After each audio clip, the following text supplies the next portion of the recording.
Thank you for having me here. It's really a pleasure. This is my first time in Poland.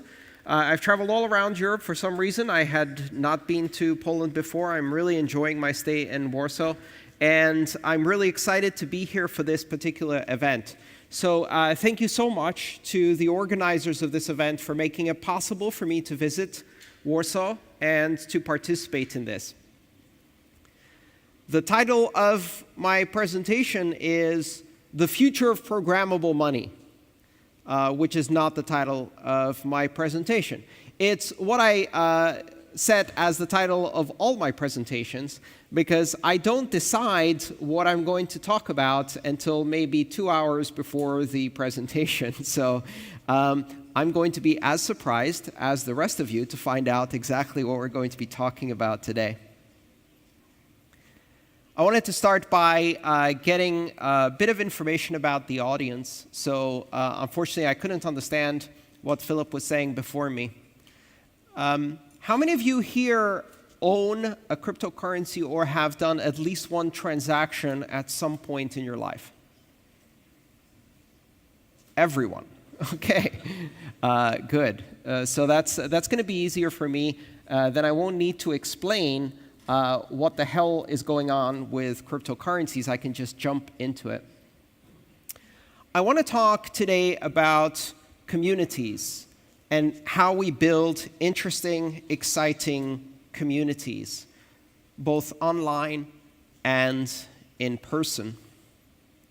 I've traveled a lot in my life, and I've lived in many, many different places, and I find that I'm always attracted to a certain kind of neighborhood.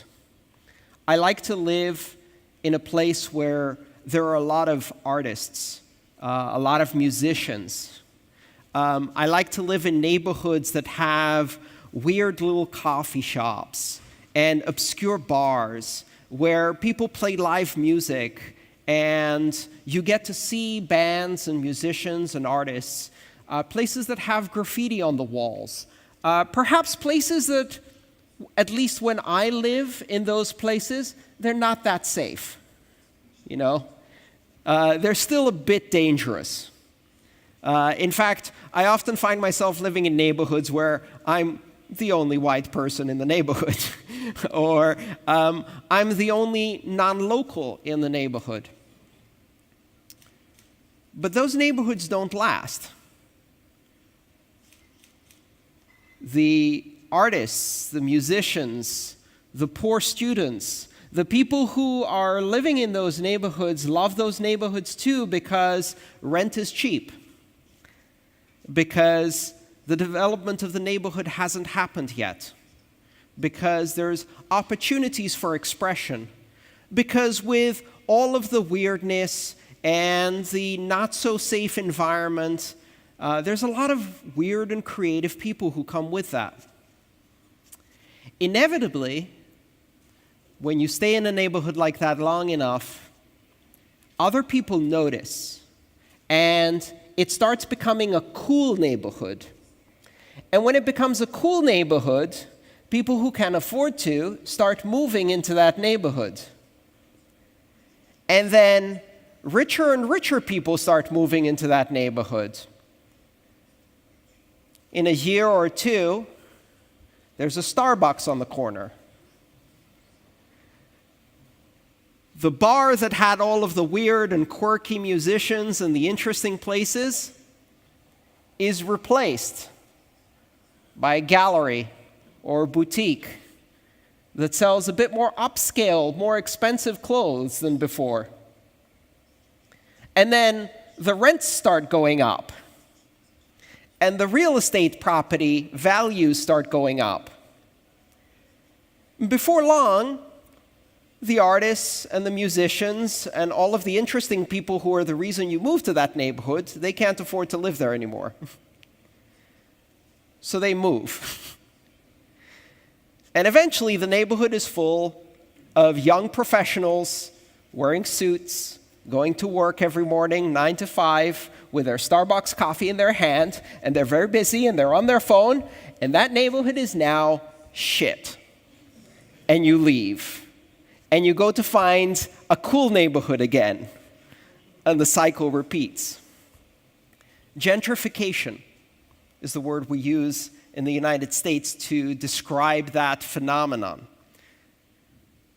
Turns out that all of the things that make a neighborhood interesting, all of the quirky and weird people, they don't stay very long. And if you like to live in that environment, an environment that is full of creativity and expression, the worst thing that can happen to that environment is commoditification, corporatization, marketing.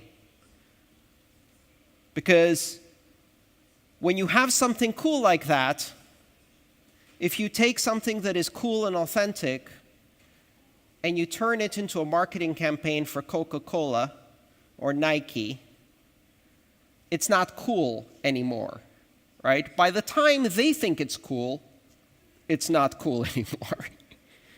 And it ruins the authenticity. And the money starts pouring in, and all of the authenticity is gone. I first went online and participated in digital communities in the middle of the 1980s. And in order to participate in those digital communities, I had to buy a modem and I had to dial into a bulletin board system. And this bulletin board system was run by some person in their basement as a hobby. And it had maybe 150 participants in it, who were all just as weird as I was. Weird 15-year-olds who had modems, who other people didn't understand. And we had such a good time having conversations online. And then, towards the end of the 90s, bulletin board systems started getting popular. And big companies started buying the smaller operators, and they started advertising, and they started charging membership fees. And then they started to polish and improve the content. They started to try to make it a bit more palatable for mainstream. Watch your language. Don't say bad words. Only things for adults. Let's keep this family friendly. And all of the interesting and weird people who made the bulletin board system interesting in the first place start looking for somewhere else to have their conversations because they're not welcome anymore. And in some cases, because they can't afford to participate anymore. And all of the creative conversation that was the reason we went there in the first place is now gone. In fact, one of the weird things about these bulletin board systems in those days was it was all guys. At the time, there were no women participating in online bulletin board systems in 1985, but the corporations tried to convert these bulletin board systems into dating sites. So what they did is they had guys pretend to be women so they could attract more customers. So you find yourself in a situation where you're having a conversation with another guy whose online name is Helen, in order to sell more subscription to the bulletin board system. Marketing. The funny thing was, there were a few women online at that time. They were using guys' names so they could feel more comfortable and less freaked out by weirdos. And they had the fake Helen talking to them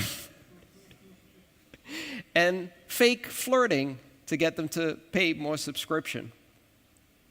By that time, I had already moved on to Usenet, and Usenet was a group discussion that was happening across all of the internet at the time, towards the end of the 1980s. It was a text-based community where you could exchange messages with anyone around the world who was on the internet, which at the time was maybe 500,000 people. And Usenet was weird, like very, very weird. In fact, there was a special corner of Usenet called the alt groups, the alternative groups, that you couldn't access in all places, but where you could access them, that was the special place. That's where all of the Dungeons and Dragons fans and all of the comic book fans and all of the weird sci-fi fans and a lot of the sex and weird hobbies and just generally people who didn't fit well into other groups were in the alt groups. And then the corporations came. And they started carrying Usenet as a subscription service. And the first thing they dropped was the alt groups. So now you could pay to get the clean version of Usenet, but you couldn't get the alt groups because those weren't very polite at times. They weren't very corporate. They weren't very clean. So they took Usenet with all of its weirdness and all of its quirkiness, and they dressed it in a suit, and they cut its hair, and it became boring. And so all of the interesting people moved on. And then the web happened. And with the web, we had this explosion of creativity and expression. And at first, all of the websites were weird, right? Too many colors, blinking tags, fonts, everything looked terrible, no sense of design. But the conversations you could have and the creativity and the weird people you could meet, it was fantastic. And then the corporations came in, and they polished everything and cleaned it up. No bad words on this site. This is moderated content. And CompuServe and AOL came along, and they built curated environments which were protected from all of the dirty words and all of the weird people. Gentrification in waves across the internet, our digital domain being gentrified just like neighborhoods get gentrified. And every cycle of gentrification, the same result. The people who went there, who made that place interesting, no longer welcome, can't afford to participate, not allowed to speak. And so they leave. And all of the reasons why you joined in the first place are no longer there. Many of the people who left all of those curated environments went to other parts of the web and started their own websites and independent communities. And then Web 2.0 happened.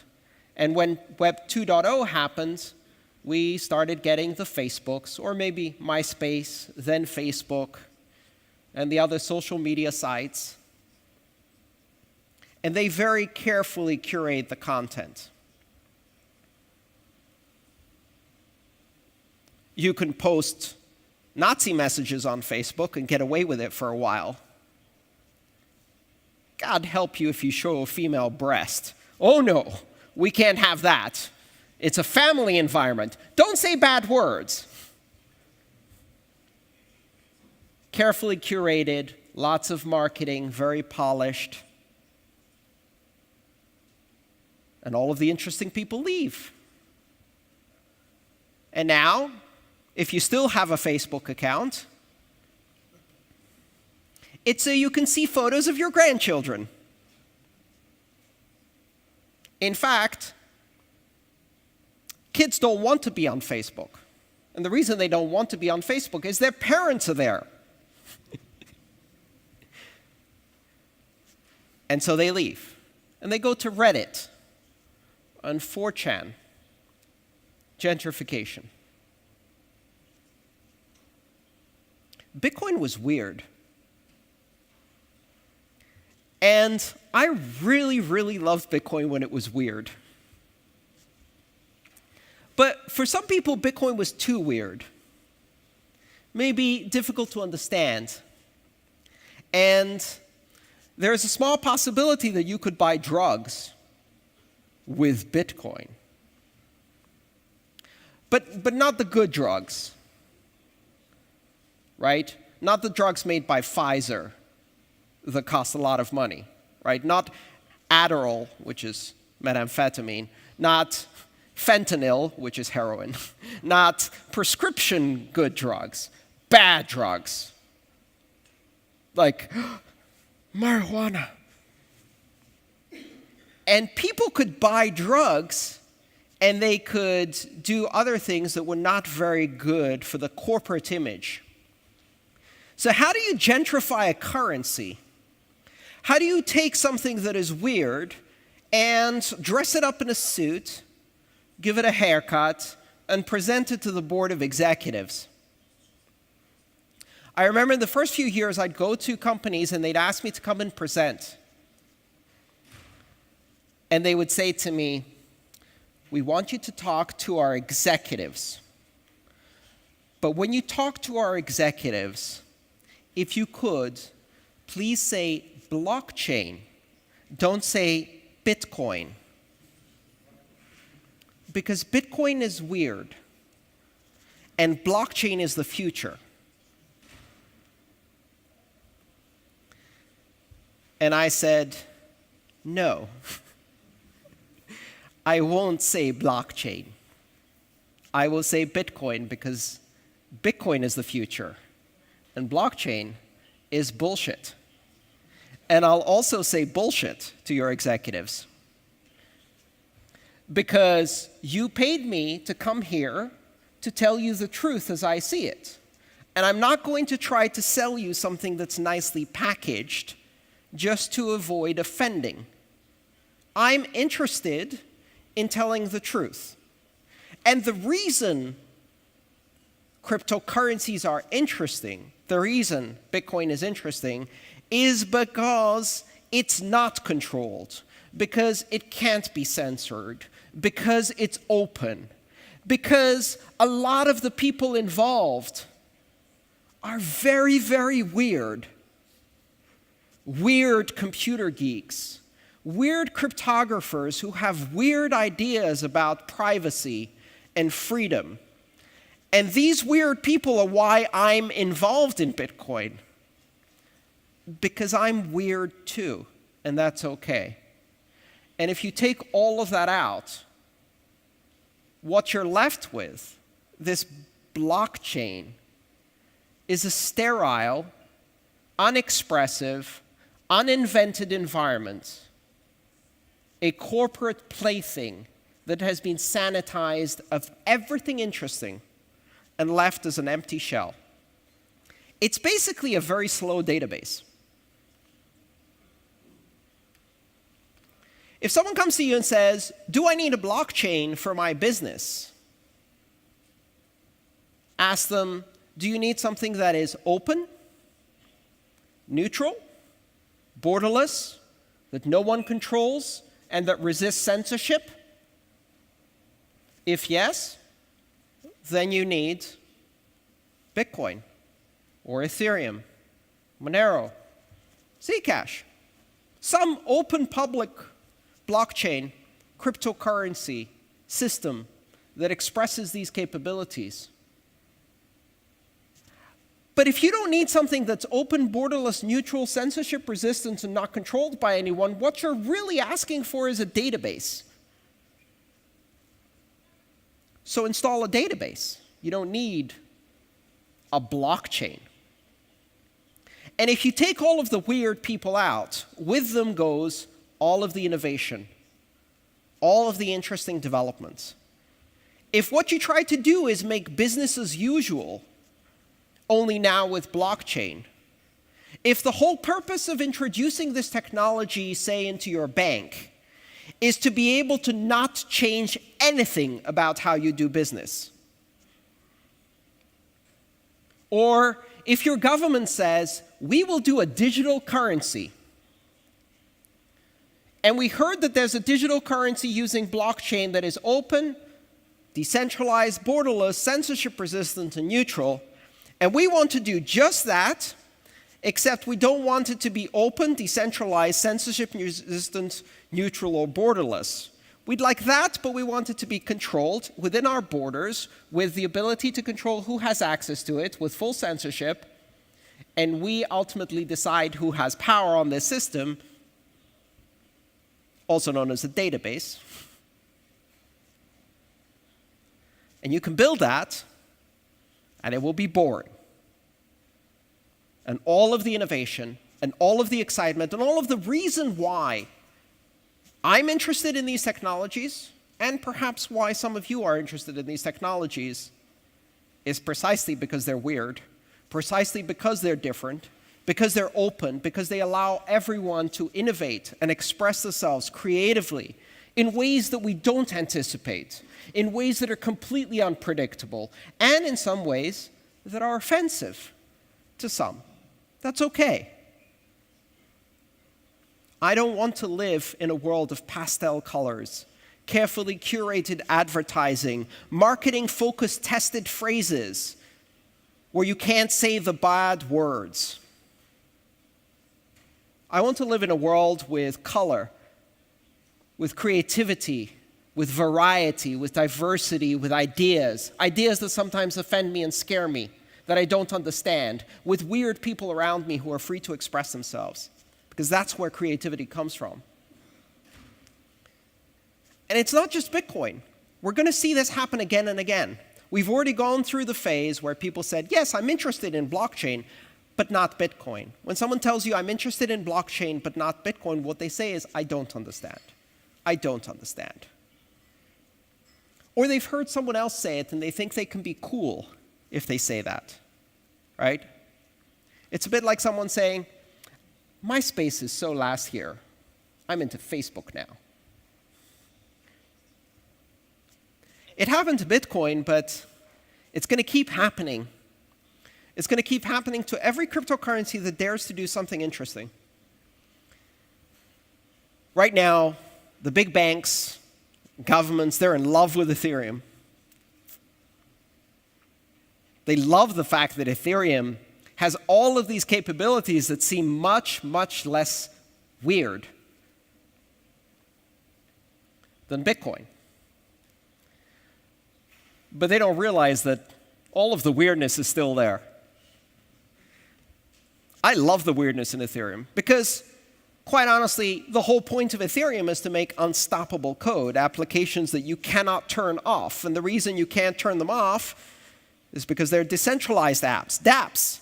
Why make a dApp unless you wanted to make a dApp that somebody wants to turn off and you want it to continue working? The whole point of an uncensorable application is so you can write applications that are offensive to some people. So people are going to write applications for Ethereum that are going to be offensive. Probably offensive to everyone in this room. Maybe a bit offensive, maybe a lot offensive. Drug markets that cannot be shut down. Sex markets that cannot be shut down. In fact, all of the interesting applications that you can do in a decentralized, neutral, unstoppable environment for code are precisely applications that somebody wants to stop. And those are even more powerful in the countries where the people who want to stop them are in power. If I'm in Russia and I want to put something on Ethereum, I'm going to put a Pussy Riot application, just so I can annoy Putin. Can't stop it. In Korea, they had a problem with sexual assault at campuses. And the academic institutions tried to shut up the victims of sexual assault. So they put their stories on the Ethereum blockchain so that they couldn't be censored.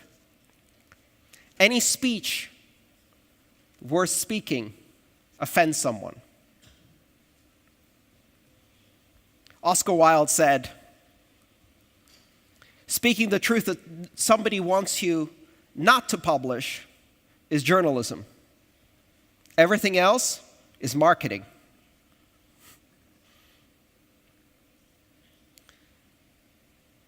At some point in the next couple of years, someone's going to write a weird application on Ethereum, and the big banks and all of the organizations that today are absolutely enamored with Ethereum are going to go running to the Ethereum Foundation and to the Ethereum Enterprise Alliance, and they're going to say, hey, we'd like you to stop this. And the Ethereum Foundation is going to say, most likely, no, we won't. Or better yet, we can't. Submit your Ethereum improvement proposal. Let's see what the community thinks. Hey, community, do you want to stop this application because JP Morgan Chase doesn't like it? No? Oops. Or maybe they decide to stop it. And then we get another hard fork, and then we have 3 Ethereums. Ethereum, Ethereum Classic, and Ethereum Uncensored. Because you can't stop these things. All you can do is fork away a bullshit corporate version, but the other one continues to run. And then what do you have?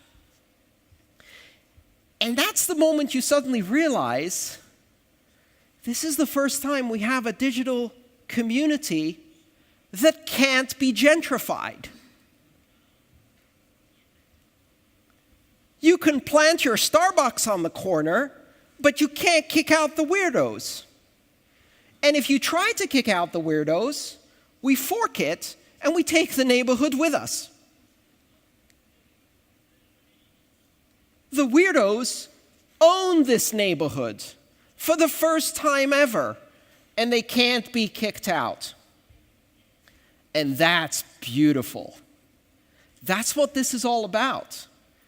For the first time, we now have digital communities that can't be taken over, polished, sanitized, sterilized of any idea worthwhile, and turned into a plaything for Disney, McDonald's, Coca-Cola, and JP Morgan Chase to shit all over the creativity and turn it into nothing, into empty marketing slogans. For the first time, we have digital communities that can't be gentrified. And so, when people ask me, why are you excited about cryptocurrencies? Aren't they weird? I say, yes. They're weird. They're beautifully weird. That's why I'm interested in them.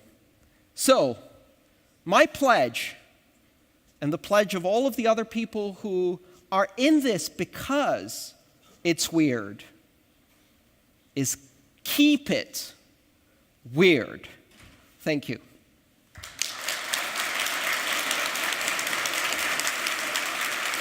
Thank you.